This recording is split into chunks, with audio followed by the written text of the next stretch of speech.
안녕하십니까. 바로 보는 TV 옴부즈맨 강설입니다. 북한이 지난 화요일 오전 또다시 탄도미사일을 북태평양으로 발사하는 도발을 감행했습니다. 이전과 달리 미사일을 고각이 아닌 정상 각도로 발사한 건데요. 북한의 이번 도발로 한반도 긴장이 다시 고조되진 않을지 우려되는 상황입니다. 바로 보는 TV 옴부즈맨 첫 순서는 시청자 평가원이 한 주 동안 방송된 연합뉴스TV 보도를 모니터한 내용을 들어보는 연합뉴스TV를 말한다 시간입니다. 오늘은 뉴스 리뷰를 중심으로 이정훈 시청자 평가원이 모니터한 내용입니다.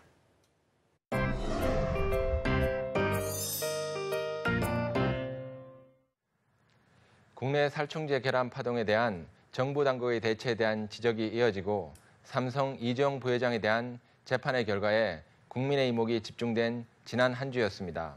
이번 시간에는 뉴스 리뷰를 중심으로 이 두 이슈에 대한 모니터 내용을 말씀드리겠습니다. 지난주 연합뉴스TV는 살충제 계란의 국내 전수 검사 결과와 이에 대한 정부 당국의 처리 추이에 대해 집중적으로 다루었습니다. 지난 8월 21일 뉴스 리뷰에서는 적합 판정을 받은 420곳의 일반 농가 계란에 대해 재검사한 결과 전북 김제, 충남 청양, 아산 등 3곳 농장에서 사용이 금지된 살충제 성분이 검출되었다고 보도했습니다. 살충제 계란 부적합 농가는 전국적으로 49곳에서 52곳인 것으로 확인되면서 정부는 새롭게 적발된 농가에서 생산한 계란을 모두 폐기 조치하기로 했다고 전했습니다. 적합 판정 농가에서 또다시 살충제 성분이 나온 것으로 밝혀지면서 더 이상 살충제 농가가 없다는 정부의 발표에 불신하게 되었다고 지적했습니다. 같은 날 뉴스 리뷰 추가 보도에서는 지난 17일 경북과 경산의 친환경 농장 2곳의 계란에서 DDT 성분을 확인했지만 농림부는 20일 저녁이 되어서야 이를 공식 인정했다고 전했습니다. 경상북도는 과거 토양에 남아있던 DDT가 영향을 미쳤을 수 있다고 보고 소비자 단체와 역학조사를 실시할 예정이라고 보도했습니다. 이어진 보도에서는 국내산 살충제 계란이 인체에 해로울 정도의 독성은 아니라는 식품안전당국의 발표를 전했습니다. 오염된 계란을 성인이 평생 매일 2.6개씩 먹어도 건강에 큰 문제가 없고 검출된 살충제 5종은 음식으로 섭취해도 한 달 정도 지나면 대부분 몸 밖으로 배출된다고 설명했다고 보도했습니다. 또 문재인 대통령이 살충제 계란 파동과 관련해 국민께 송구하다고 밝히고 식품 안전 전반을 책임지고 관리하는 국가 시스템 마련을 지시했다는 내용도 보도되었습니다. 8월 22일 뉴스 리뷰에서는 국회에서 유영진 식약처장의 미숙한 업무 파악과 답변 태도가 지적되었고 이날 국회에 출석한 임종석 청와대 비서실장은 유 처장의 초기 업무 파악이 부족해 국민에게 심려를 끼쳤다며 사과했다고 보도했습니다. 야 3당은 현 정부의 부실 대응에 일차적 책임이 있다며 합동공세를 폈고 여당은 이른바 농피아가 배우라며 전 정부 실정에 초점을 맞추고 있다고 전했습니다. 같은 날 이어진 보도에서는 지난 겨울 조류 인플루엔자 사태로 전국 산란계를 대량으로 살처분한 것이 이번 살충제 계란 파동의 큰 원인이 됐다고 분석했습니다.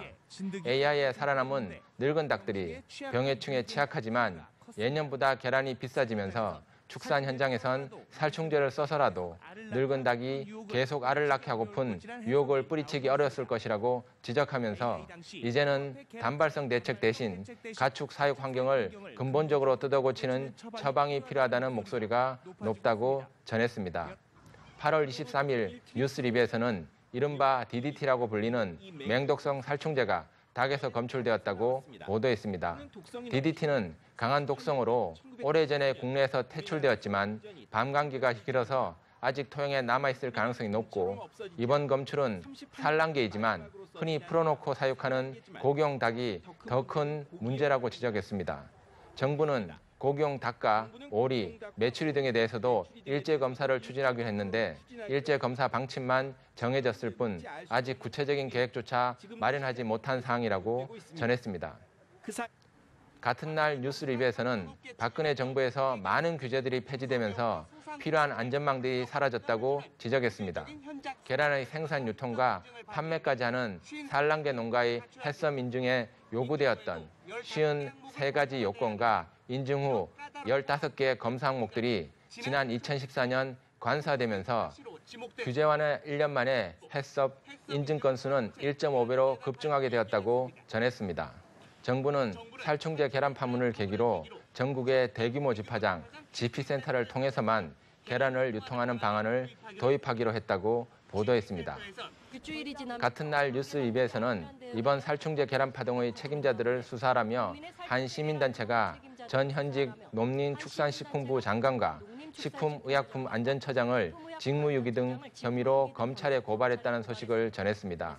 친환경 인증은 민간에 맡겨져 허술하게 운영되면서 살충제 계란을 걸러내지 못하는 등 생산과 유통 과정에 많은 허점 등이 드러났다고 지적하면서 유럽의 사례처럼 국내에서도 사업적 책임을 물어야 한다는 요구가 더 거세질 것으로 전망했습니다.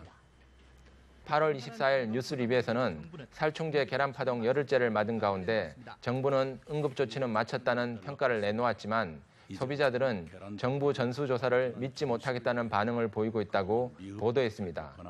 정부의 관련 발표의 오류와 맹독성 사용금지 농약인 DDT 검출 계란을 확인하고도 나흘간 숨긴 사실 등이 밝혀지고 친환경 생협에서 고가로 판매되던 계란에서 DDT가 검출되면서 불안감은 더 확산하고 있다고 평가했습니다.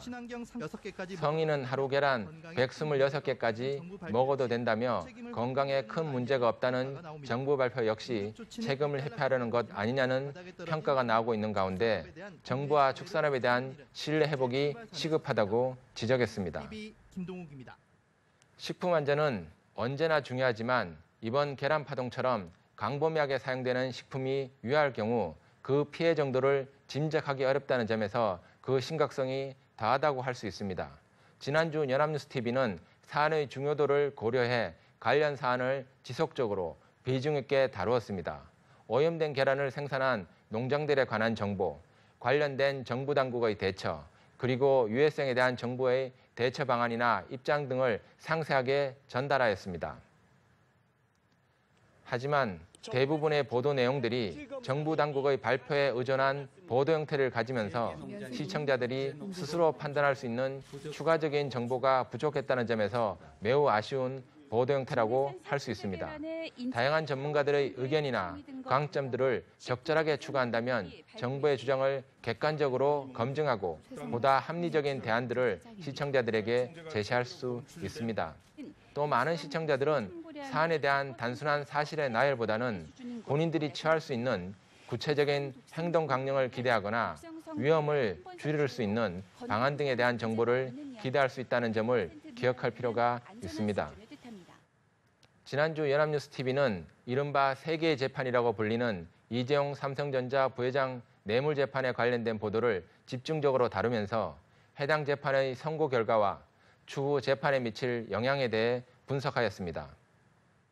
지난 8월 25일 뉴스 리뷰에서는 박근혜 전 대통령에게 뇌물을 준 혐의 등으로 재판에 넘겨진 이재용 삼성전자 부회장이 1심에서 징역 5년을 선고받았고 이 부회장의 혐의 대부분이 유죄로 판결났다고 전했습니다. 재판부는 이 부회장이 삼성 승계 과정에 편의를 받으려는 암묵적 거래가 있었다고 판단하고 횡령과 재산 국외 도피 혐의, 국회에서의 위증 혐의 역시 모두 유죄라고 판단한 반면 미르 K재단에 낸 204억 원은 뇌물로 보기 어렵다고 평가했습니다. 하지만 박 전 대통령의 적극적 요구에 수동적으로 응한 점 등을 고려해 특검이 구형한 징역 12년보다 낮은 형량이 선고되었다고 전했습니다. 해당 판결에 대해 삼성 측은 반발한 반면 특검은 결과를 담담히 받아들인다며 항소심에서 중형이 선고되도록 최선을 다하겠다고 밝혔고 검찰은 박 전 대통령과 최순실 씨 재판에서 이번 선고 결과를 적극적으로 활용할 것으로 보인다고 전했습니다. 이어진 뉴스리뷰 보도에서는 이재용 부회장에게 적용된 뇌물 공여 5가지 혐의를 모두 유죄로 판단한 재판부의 근거를 설명했습니다. 재판부는 이 부회장이 경영승계 현안을 인식하고 있는 박근혜 전 대통령에게 묵시적으로 부정적인 청탁을 했고 승마 지원과 관련해 박 전 대통령과 최 씨와의 공모관계도 인정했습니다. 다만 뇌물 공여 혐의 가운데 미르와 K스포츠재단 출연금은 정경련에서 정해준 가이드라인에 따라 수동적으로 이루어졌고 강압적인 측면이 있었던 점 등이 양형에 고려되었습니다. 뇌물 공여 혐의가 유죄가 되면서 승마와 영재센터 지원을 위해 이 부회장 측이 계열사 자금을 빼돌린 횡령 혐의 역시 유죄 판단을 받았고 최 씨의 독일 회사인 코어스포츠에 불법으로 돈을 송금하는 등의 혐의 등도 유죄가 인정되었다고 설명했습니다. 여기에 국정농단 청문회에서 위증한 혐의도 받아들여진 내용도 소개했습니다. 같은 날 뉴스리뷰에서는 이재용 부회장에 대한 뇌물 공여 유죄 판결로 뇌물수수자로 기소된 박 전 대통령도 유죄를 받을 가능성이 커졌다고 분석했습니다. 법원은 이 부회장의 정유라 씨에 대한 승마 지원, 또 최 씨가 실질적으로 운영한 영재센터 지원 등을 뇌물로 판단하고 인정된 삼성의 뇌물 증여액 액수는 약 90억 원으로 박 전 대통령에게는 징역 10년 이상의 중형이 불가피한 액수라고 전망했습니다. 이번 결과로 박 전 대통령과 최 씨의 재판을 맡은 검찰이 유리한 고지에 올라섰다고 평가되는 가운데 검찰 관계자는 선고 결과를 충분히 반영해 두 사람이 유죄를 받을 수 있도록 최선을 다하겠다고 밝혔다고 보도했습니다. 같은 날 뉴스리뷰 보도에서는 이번 이재용 부회장에 대한 사법부의 판결에 대한 각 당의 반응을 전했습니다. 민주당과 바른정당은 이번 판결이 박근혜 전 대통령의 국정농단을 인정한 헌법재판소 결정을 다시 확인시킨 판결이라고 평가했으며 자유한국당은 사법부 판결을 존중하지만 실체적 진실을 밝혀 억울한 재판이 되지 않도록 해야 할 것이라고 주문했습니다. 반면 국민의당은 양형이 국민법 감정에 부합되는지 의문이라고 지적하고 정의당은 이번 판결이 봐주기 판결이라고 혹평하면서 상급심에서 더 엄중한 판단이 이루어져야 한다고 주장했습니다. 이번 이재용 부회장 재판에 관한 보도는 삼성 오너의 재판이고 현재 진행 중인 박근혜 전 대통령 재판에도 영향을 미칠 수 있는 만큼 국민들의 초미의 관심사였다고 할 수 있습니다. 이번 연합뉴스TV의 보도는 대체로 차분하게 1심 선고 내용을 정리하고 주요 사안별 내용을 깔끔하게 정리한 보도였다고 할 수 있습니다. 자칫 딱딱하거나 지루할 수 있는 선고 내용도 비교적 알기 쉽게 핵심을 구분하여 전달했다고 할 수 있습니다. 다만 이번 1심 판결이 가지고 있는 정치적 사법적 역량에 대한 분석이나 해석 등의 맥락적 정보 등이 부족한 점은 아쉬운 점이라고 할 수 있습니다. 사회적으로 중요한 사안이더라도 재판이 진행되는 동안 국민들의 관심에서 멀어지는 경향이 있을 수 있는데 언론이 지속적으로 국민들에게 사안의 중요성을 인식시키고 사회적 관심을 유지할 수 있도록 맥락적 정보를 제공한다면 이러한 경향은 개선될 수 있을 것입니다.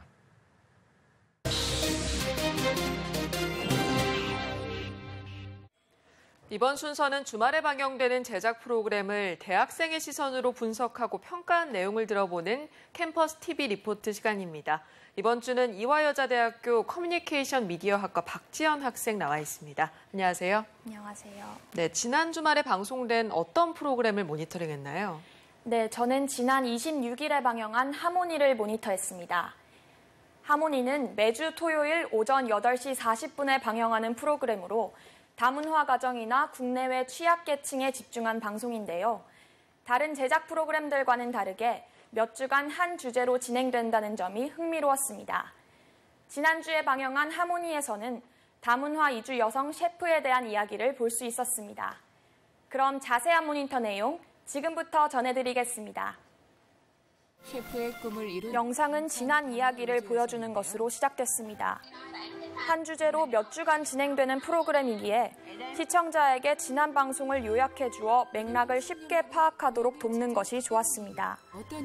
이번 방송은 지난주에 이어 베트남 이주 여성 셰프인 보티농넌이 고향에 돌아간 이야기를 다뤘는데요. 한국어에 아직은 서툰 보티농넌의 말을 매끄럽게 자막으로 번역해 이해에 도움이 됐습니다.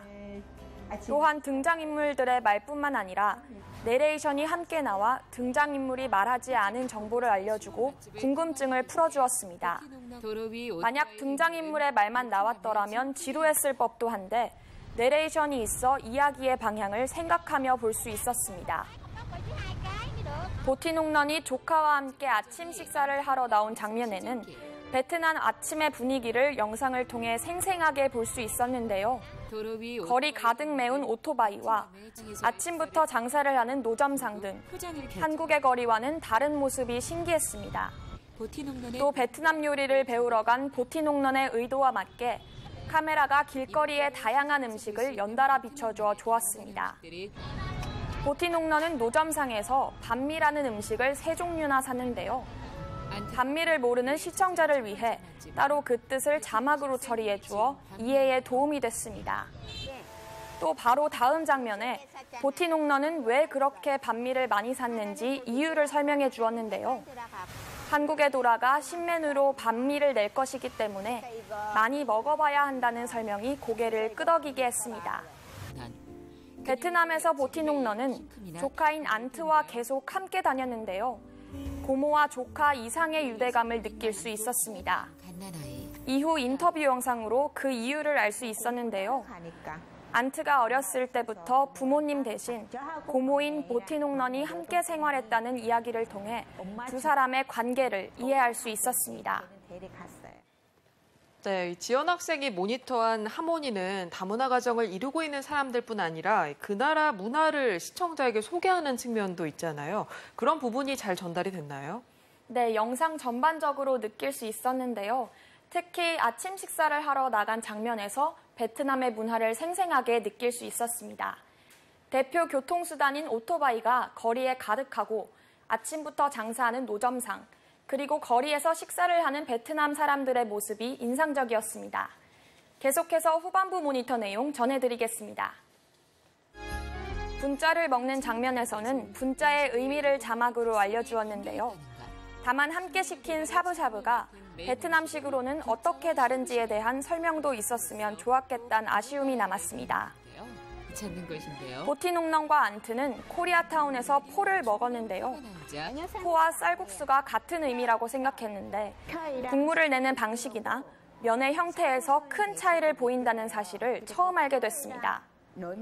다문화 방송이라는 이름에 걸맞게 이런 정보를 시청자에게 알려주어 다른 문화에 대한 지식을 쌓을 수 있도록 한다는 점이 좋았습니다.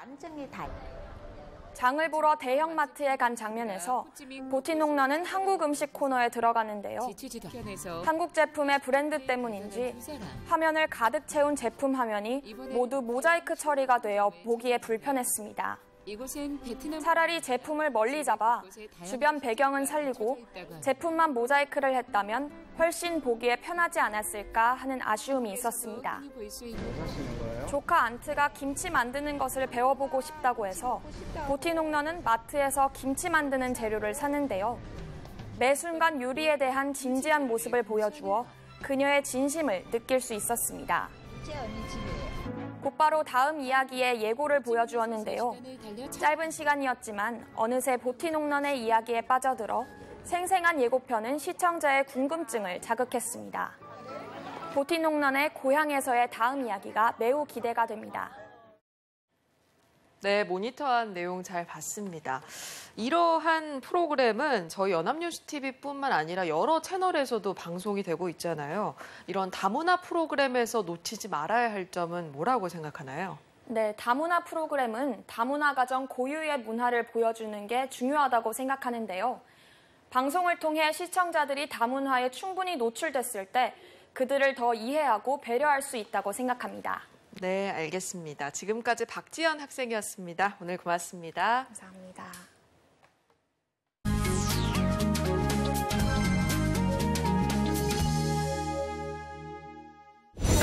목표를 하나의 송구수로 제청하게 생각합니다.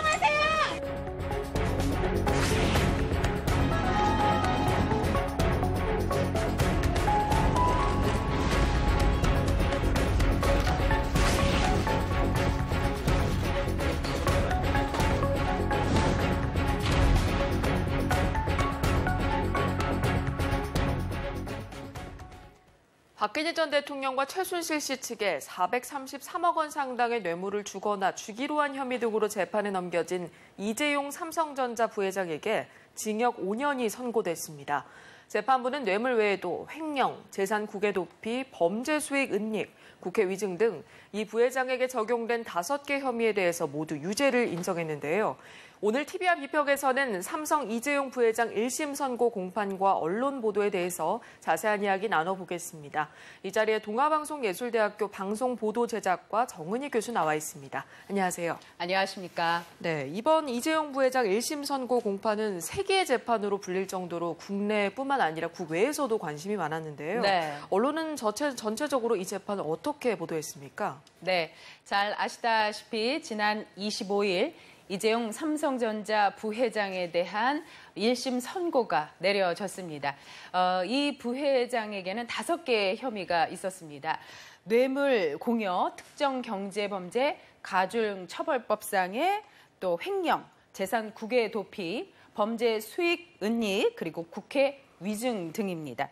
이 부회장은 지난 1월 12일 특검에 소환이 된 뒤 2번의 영장 심사를 거쳐서 구속이 됐었죠.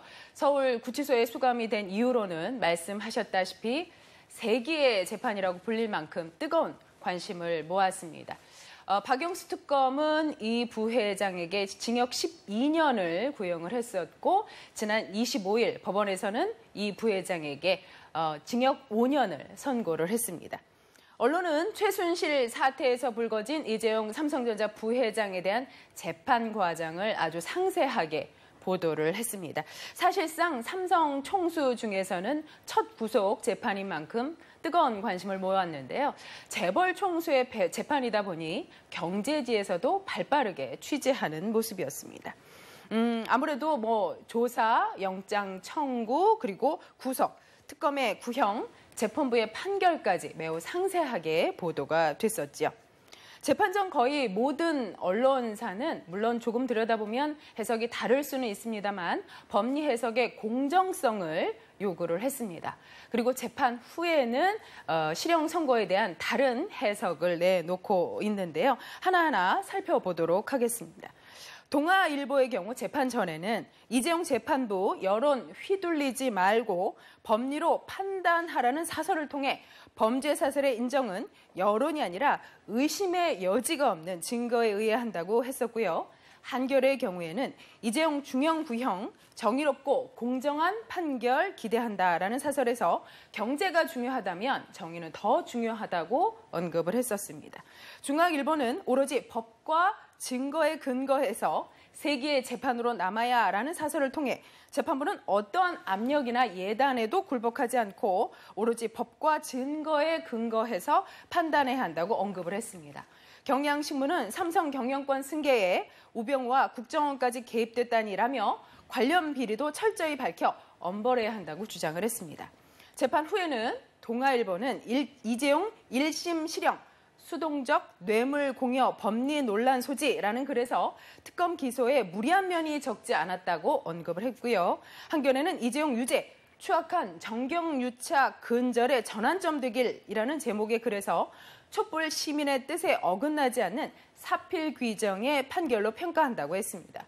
중앙일보는 전례 없는 묵시적 청탁 해석과 뇌물 인정이라는 제목하에 법리와 정치사회 분위기 사이에서 확실한 물증 없이 판단을 내려야 하는 재판부의 고민을 반영한 선고라고 했고요.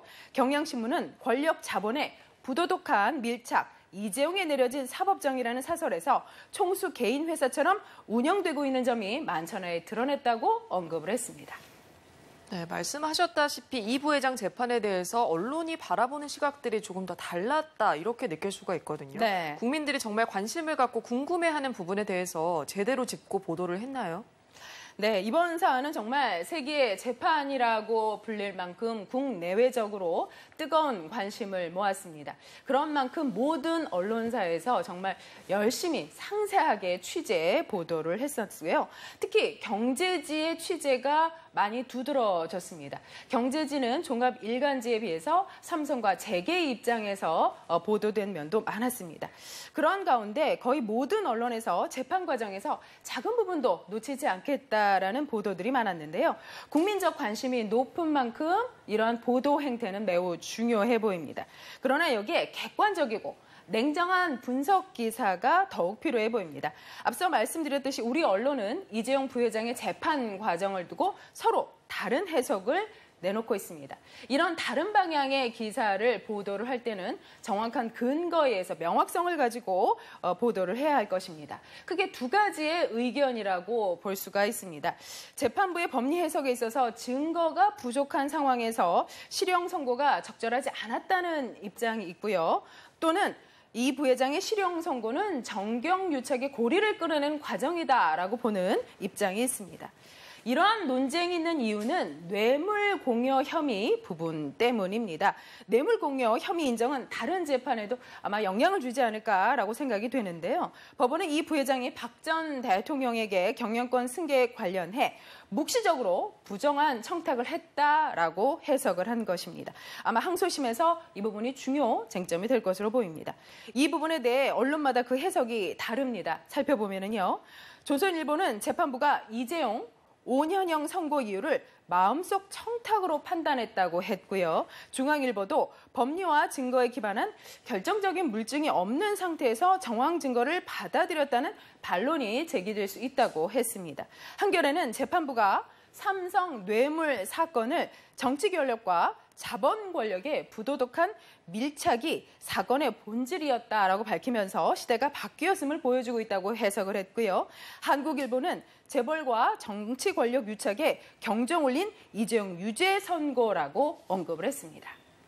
네, 국민의 관심이 매우 높았다는 점을 감안하더라도 선고 전에 예측 보도랄지 또 속보나 생중계를 통해서 실시간으로 재판 소식을 전한다랄지 좀 보도 경쟁이 지나쳤다 이런 지적도 있는데 이 부분은 어떻게 보셨나요? 네, 다소 그런 면이 있었습니다. 국민들께서 궁금해하시는 재판이다 보니 상세하게 보도하는 것은 좋으나 항상 넘치는 부분이 아쉽기 마련입니다.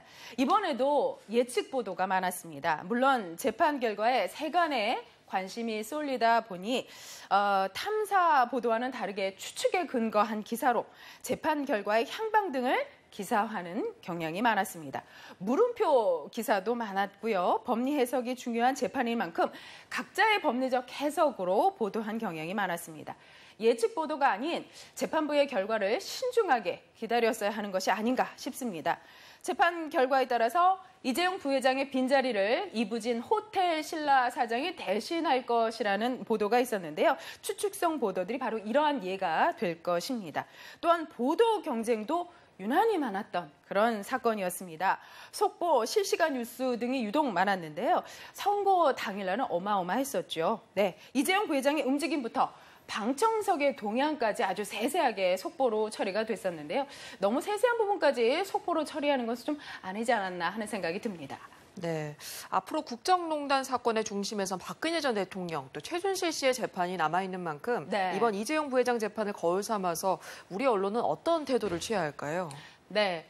이재용 부회장 측에서 항소를 했죠. 어쨌든 1심에서는 유죄 선고를 받았습니다. 이러한 재판 결과는 다른 재판에도 영향을 줄 것으로 보이는데요. 벌써 어떠한 영향을 줄 것이다라는 보도들이 시작이 됐습니다.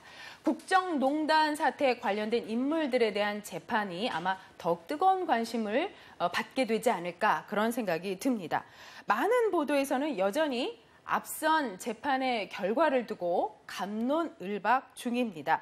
뇌물공여에 대해서 이른바 정황과 증거 사이에서 많은 이견을 보이고 있는데요. 이러한 갑론을박보다도 항소를 했기 때문에 2심을 기다리는 것이 좋겠습니다. 법적인 결론은 재판부에서 내리는 것입니다. 언론은 언론의 의미인 객관적인 시각을 유지하는 것이 좋겠습니다. 재판의 결과를 두고 몇몇 기사에서는 전문가의 의견을 인용해서 보도를 하고 있습니다. 무엇보다 법리 해석의 전문성을 높이는 것을 중요시하고 또 언론은 중심을 잡고 냉정한 시선으로 치우치지 않는 보도를 할 수 있도록 노력을 해야 할 것입니다. 그러한 전례를 만들어야 박근혜 전 대통령이나 최순실 씨에 대한 재판에 있어서도 공정하고 명확한 보도가 될 수 있을 것입니다. 네, 알겠습니다. 지금까지 동아방송예술대학교 방송보도제작가 정은희 교수였습니다. 고맙습니다. 고맙습니다. 북한은 이번 미사일 발사로 국제사회 제재에 아랑곳하지 않고 시험 발사를 계속하겠다는 의도를 드러냈습니다. 한반도를 둘러싼 긴장이 점증하는 이때 언론의 역할은 무엇인지 다시 한번 고민하게 됩니다. 저희 옴부즈맨 제작진은 시청자 여러분의 다양하고 소중한 의견을 기다리고 있습니다. 방송 보시고 느낀 소감을 연합뉴스TV 홈페이지 시청자 게시판이나 SNS로 보내주시기 바랍니다. 저희는 다음 주에 다시 찾아뵙겠습니다. 시청자 여러분 감사합니다.